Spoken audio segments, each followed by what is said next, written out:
adduunka maanta waxa uu qofka saraadinaya waa siduu ku heli lahaa deganaan maskaxeed iyo xasilooni qalbiga ah.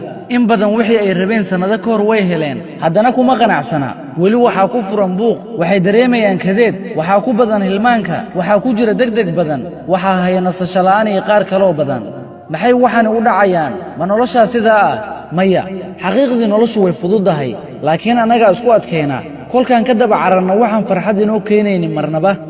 waxaan jeclan lahay inaan xidhanno dhar qaali ah, balse waxaan istareex badan dareennaa dhar fudud markaan gashanno.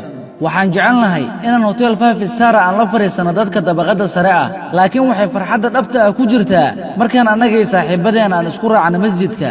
waxaan jeclan lahay inaan gawaari raaxa iibsanno, laakiin waxaan hawo fiican ee caafimaad ka helnaa markaan lugayno. waxaan jeclan lahay inaan ku dhafarno waxaan dan inoogu jirin, halka markaan xilli hore seexanna habeenkii aan ka helayna firfircooni iyo farxad badan. dadka qaar ayaa farxad ka raadiyey muusig dhegaysi, laakiin farxadda dhabta ah waxaan ka helaynaa inaan rabbigeenna 2 rakac u tukanno mar walbaan cidhiiri dareenno. haddii aan rabno farxad iyo deganaan maskaxeed, aan xoogga saarna xuska alle subxaanahu wa tacaala oo ah xaqiiqdii waxa keliya ee qalbigu ku xasilo, sida alle weyne subxaanahu wa tacaala qur-aankiisa inoogu sheegay. waa walaalkiina yaasir mukhtaar oo idinla jecel khayrka, allahna ka dooni ajir. والسلام عليكم ورحمة الله وبركاته.